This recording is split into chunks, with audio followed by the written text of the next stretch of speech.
Hello everyone and welcome back to the channel. My name is Amacid and today I wanted to walk you all through what is now my second character of the league, my Tornado Shot Cast on Crit Ice Spear Deadeye. Bit of a mouthful. This character is so fun though, I wanted to share it with you all. Now this isn't a new build, this is not something that's never been done before. I'm sure you all are pretty familiar with this build, at least knew that it existed, but I am running a pretty budget version of this build, and it has just been so fun. And I figured with this league being effectively the bow league, as people seem to have deemed it, I wanted to share this build with you all so you could just at least see what it is. Now basically it's a cast on crit with a little bit of a comfy range in there. It's usually like if you're playing a cultist ice spear cast on crit, that build is a little bit up close and personal, not super duper tanky.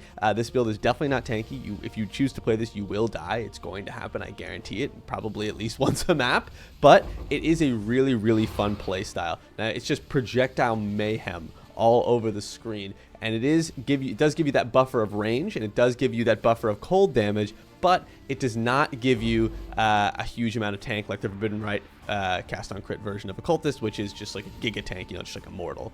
But this is a new fun version of cast on crit for me that I wanted to share with you all, and I did it on a shoestring budget. So let me walk you all through the gear and you'll see what I mean. Alrighty, let me walk you through my gear just at a very high level here. Now there's some pieces that you're definitely going to be familiar with. The first one, of course, being Asenath's Mark. I feel like every bow build is using this. It's actually not that expensive. It was expensive at league start. I paid, I think, 20C for this one. I have a max spell damage roll and a pretty mid-tier attack speed roll. I think, like I said, I paid like 20 or 25C for this. It was not much. My bow. So the bow, this build hinges on this bow. Now you can see here I've got Socket of Gems are supported by level 18 cast on crit. Now, I'm just going to say this. I got extraordinarily lucky while crafting this bow. I'm sure that if you were to craft a similar bow, it would cost you a lot more and cost you a lot more time than it cost me. But I'm just going to walk you through what the process is so you know what it is. Basically, you buy an 84 spine bow, which is exactly what we have here. 84 spine bow. You hit it with, so I got mine 28 qual and I 6-linked it in 45 fusings. Now, that is obviously unbelievable luck, but you do have the advantage of using perfect fossils, which is what I did. Go for as high as 30% qual and 6-link it much faster than you might otherwise, so that is nice with this rare base start. So assume it'll cost you at least a few hundred fusings, maybe more, but either way, it's actually not that bad once you get that 30% qual. But anyway, I got very lucky, 45 fusings, 6-linked this, got up to my colors, super easy. I needed 3 green, 2 blues, and a red. Then I hit it with Essences of Woe with that spell damage until I get spell damage. It's like at that Socket of Gems supported by level 18 cast on crit. That could be level 18 or 20 if it's tier 1. We're fine with either. And then on 8 essences, after 8 essences, I hit perfect prefixes. Spell damage, cast on crit, again, it could be 20. That gets like slightly off perfect, but we did hit Pen, which is such a good mod for this bow, for this build. It's just like crazy how lucky it is. My suffixes are not done. I just don't want to invest too much currency into this just yet. I wanted to see how the build felt. I've only had this up and running for about 24 hours here, so the build is still quite fresh. But obviously, in terms of finishing suffixes, we really would want like flat crit, maybe a higher roll attack speed, higher, a high tier multi, something like that. But point is, suffixes are not done. I just wanted to get the build up and running so we could play it. So the bow is just super important. And we're socketing here. We have an Ice Spear, a 21 Ice Spear, and Tornado Shot. Tornado Shot basically casts and it triggers our Ice Spear. So we're essentially doing no damage with Tornado Shot and doing tons and tons of damage with Ice Spear. That's the idea here. So it's pretty sick and it's pretty fun. It has that, it's like Tornado Shot with a little bit of extra oomph behind the shots because you get that Ice Spear projectiles in there as well. Ring, nothing special, just bought a fractured base, hit it with a couple essences. You do have mana cost issues as with any cast on crit build, so making sure that you have minus mana cost. I've got it in 3 places is nice. You could also, and I just happened to drop one of these, where is it? I dropped a non-channeling mana cost clarity jewel. You could probably use this too in place of at least one of these, maybe even 2, depending if you're feeling good on mana. I feel like I'm just teetering on being and if you're obviously you're not casting your Ice Spears and you're basically doing no damage to Tornado Shot, so you're basically just doing nothing. So I could experiment with this, but I decided not to.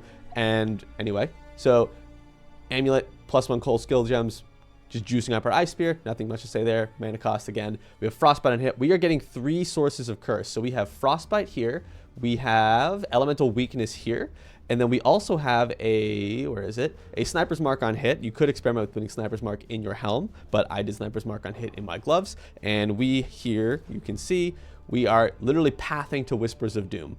We got Whispers of Doom, we have the Sniper's Mark, and then we have additional curse on our chest. So I crafted this chest myself. It was really easy. All I did was basically smash together an attack crit base and an additional curse base. I just happened to roll spell suppression and just a super bad roll on the res, and the spell suppression roll is not even good, and I just crafted some life. This chest is far from done. It's not even 6 length. Ideally, we'd want to get like an Enlighten in here, 6 length this, and just get a bunch of auras in and just be able to juice our mana up even more. That would be quite nice, but for now, I've had to take this mana reservation efficiency of skills cluster here, but for now, this does the job. Bow, so Maloney's mechanism is cool. It similarly functions to Asenath's, right, where you get trigger a socket spell when you attack with a bow skill, trigger a socket spell skill when you attack with a bow. It's kind of a similar concept here. We're basically triggering our LE weakness and Frenzy, which gives us Frenzy charges. I am pretty much sitting at 4 to 5 Frenzy charges all the time and 4 power charges all the time for my power charge on crit here, which is being cast from Creeping Frost and Hydrosphere, so we're getting that. We also have gloves. These are gloves that are nothing crazy. My implicits are not great. The unnerve is good, but suppression is not really what we want. We do, I think, with like an exposure. I haven't messed around with it too much yet, though. Belt. This is literally just a bare bones belt. Just a res mule. My boots, similar situation, just a chaos res mule. Really nothing special. Dying Sun.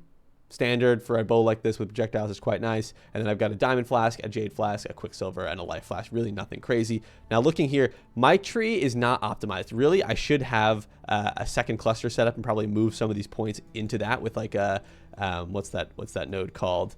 The pen node. I can't remember what it's called. Blanketed Snow. Blanketed Snow. So really want Blanketed Snow. This is not an ideal setup. I literally just wanted to get the build functional, but I thought it was so fun and still worth sharing with you all, despite it not being optimized yet. So we've got pretty much a meh cluster. These crit clusters are good. Pressure points and basic pain, that does quite a good job here. We've got 2 of those. I did this for an extra bit of mana, so we're getting hatred mana reservation efficiency. But overall, this is like a shoestring budget. I want to say total, I paid probably 2 to 3 divines for the whole build, which is nothing for a tornado shot cast on crit build. Literally nothing. In normal circumstances, you could probably add a couple divines to this bow cost, so maybe in like the 4 to 5 divines, maybe 6 divines range. But overall, I've spent very little currency on this, and it is comfortably in T16s doing all the content I want to do. I'm really happy with this build. It's the sort of build that I just want to take just so far into the end game. Like, I don't have a helm enchant. Again, my 6 link is not. I don't have a chest 6 link, so I'm not getting the benefit of an Enlighten. There's really so many upgrades here to be made. My bow, again, my suffixes. Anyway, you get the point. I don't have a good tree. Like, I've got this flat cold tree. Like, this tree is just not good. This doesn't work for me. So I need to get a new tree. Like, the build is just like to the moon potentially. But I wanted to share with you all just so you get a taste, because a lot of people have been asking what I'm playing. Again, this is not a build guide. This is a build showcase. I'm just showcasing it to you. I wanted you to see, but it's a really, really fun build, and I wanted you all to just see what I've been working with. So I hope you guys like this one. If you decide to try this, I hope you enjoy it. Like I said, we are a Deadeye. We are going to die, so don't come to me and say I'm dying all the time. You're going to die. It's going to happen from time to time as a Deadeye, especially with this sort of build. So anyway, I hope you guys like this one, and I will catch you in the next one.